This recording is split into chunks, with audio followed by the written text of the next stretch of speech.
Permanent makeup artist होण्याआधी हे 5 नियम कायम लक्षात ठेवा, इथे पाहिजे. तुम्ही प्रत्येक वेळी फोन नाही उघडणार, तुम्ही प्रत्येक वेळी गुगल नाही करणार आहे. क्लायंटच्या क्वेश्चनला तुम्हाला आन्सर करता आलं पाहिजे. सगळ्यात महत्वाचं जे काय आहे नियम नंबर 1, क्लायंट कन्सल्टिंग. क्लायंटचं कन्सल्टेशन, त्यांची कॉन्सेप्ट काय आहे. बिफोर आणि आफ्टर फोटो दाखवतात, कधी कधी एखाद्या सेलिब्रिटीचा फोटो दाखवतात, त्यांचा चेहरा, त्यांचे आयब्रोज, त्यांना सूट होणारे कन्सल्टेशन, हे तुम्हाला सगळ्या पॉइंट्स कन्सल्टेशन मध्ये क्लिअर करता आलं पाहिजे. हे क्लिअर आहे. दुसरा सगळ्यात महत्वाचा पॉईंट, कॉन्ट्रा इंडिकेशन आणि मेडिसिन्स.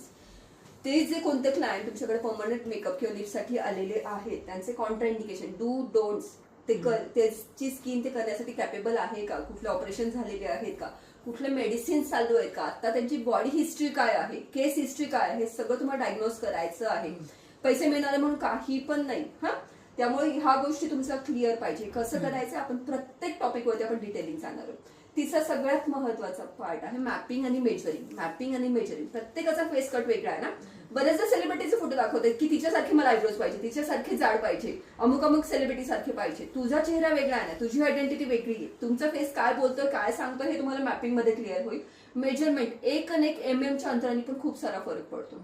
याच्यात आपण डिटेलिंग अजून बघणार आहोत. ओके, प्रोडक्ट आणि पॅटर्न.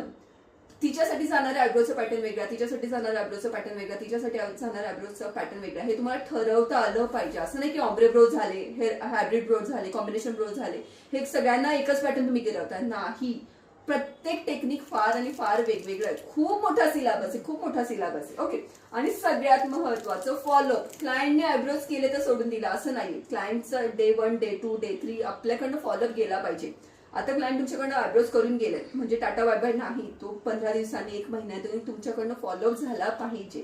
हा, तुमचा कॉल गेला पाहिजे, तुमचा मेसेज गेला पाहिजे. हे फार महत्वाचं आहे. आता ह्याच्यात आपण डिटेल बोलूया.